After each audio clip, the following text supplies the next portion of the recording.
Saudações a todos que nos acompanham. Boas-vindas a esta nossa análise de hoje. Olha, nós vamos mergulhar agora num desafio logístico que é incrivelmente complexo e francamente vital quando falamos de gestão de emergências. Quando o pior acontece, a rapidez e a eficiência com que a gente consegue mover recursos médicos podem, literalmente, definir o limite entre a vida e a perda.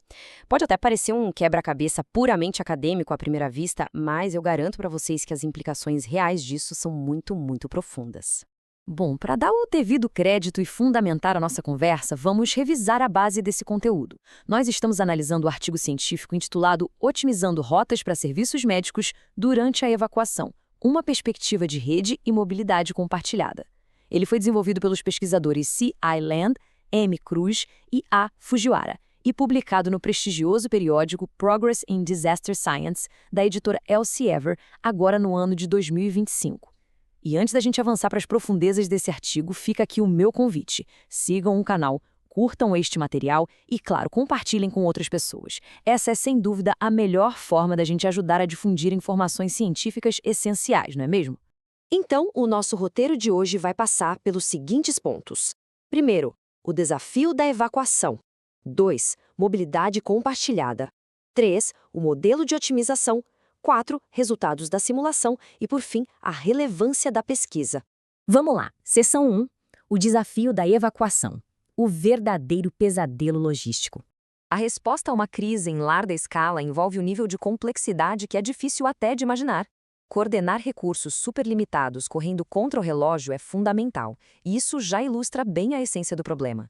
Durante um desastre ambiental, o planejamento logístico tradicional tende a tratar as tarefas como se fossem caixinhas isoladas. Sabe como é? Entregar suprimentos é uma coisa, deixar a equipe médica nos abrigos é outra, e buscar pacientes que precisam de cuidados críticos é uma terceira operação totalmente diferente. O grande problema é que essa falta de integração exige muito mais veículos rodando e acaba congestionando vias que, numa situação dessas, já estão severamente comprometidas. Avançando para a seção 2, mobilidade compartilhada, uma abordagem unificada. É exatamente essa fragmentação toda da logística que nos leva à solução conceitual brilhante proposta pelos autores, a mobilidade compartilhada. Em vez de ter frotas separadas para cada coisinha, a pesquisa propõe integrar tudo. Imagine só utilizar veículos de grande porte como ambulâncias móveis para incidentes com múltiplas vítimas. A sacada aqui é que, em uma única viagem, esse mesmo veículo leva os medicamentos, deixa os médicos no abrigo e já retorna trazendo os pacientes críticos. É a otimização máxima de recursos que, como a gente sabe, são escassos demais durante um desastre ambiental. E na prática, como isso funciona? Bom, a rede opera através de uma conexão muito estratégica. O modelo acadêmico visualiza um centro médico principal atuando como um eixo central, um verdadeiro coração logístico. A partir dele, os veículos de mobilidade compartilhada são despachados para os vários abrigos temporários. Cria-se aí uma malha dinâmica. A oferta de suprimentos e profissionais sai do centro e a demanda por evacuação especializada retorna para ele. Tudo isso rolando em um fluxo contínuo e inteligente. Chegamos à seção 3, o modelo de otimização. Balanceando tempo e distância.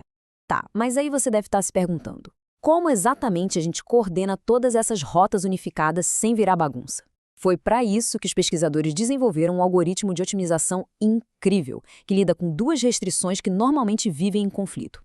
De um lado, a gente tem a necessidade óbvia de minimizar a distância física percorrida para poupar combustível e não desgastar a frota.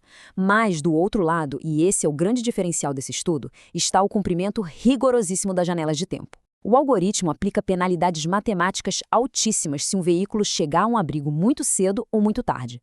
Então, o modelo encontra aquela rota perfeita, equilibrando um trajeto curto com pontualidade absoluta.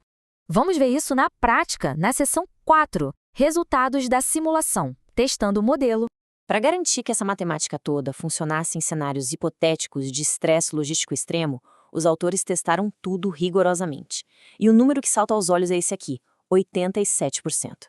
Para deixar bem claro de onde isso vem, esse dado foi extraído diretamente do exemplo numérico publicado pelos autores nesse artigo científico de 2025.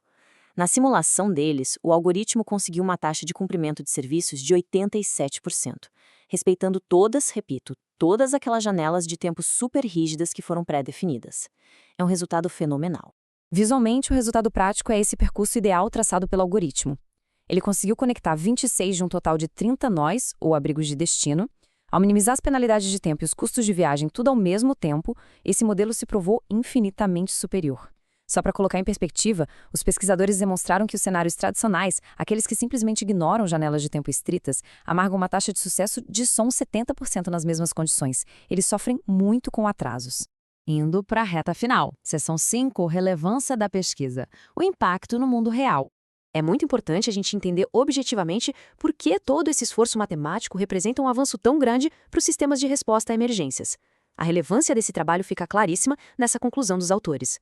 No fundo, a matemática consegue extrair ordem do mais absoluto caos. Em uma zona afetada por um desastre ambiental, onde cada segundo conta e cada assento no veículo é precioso, consolidar serviços logísticos e ainda respeitar os limites de tempo é algo que tem o poder de revolucionar a eficiência dos resgates. Essa pesquisa pavimenta um caminho muito sólido, mas ela também deixa uma pulga atrás da orelha e levanta uma questão super estimulante para o nosso futuro. Hoje, o modelo se baseia em demandas que a gente conhece previamente. Mas pare e pense. O que vai acontecer quando os nossos sistemas logísticos puderem integrar, ali, no calor do desastre, dados dinâmicos e em tempo real sobre uma estrada que acabou de ser bloqueada ou uma nova emergência que acabou de surgir?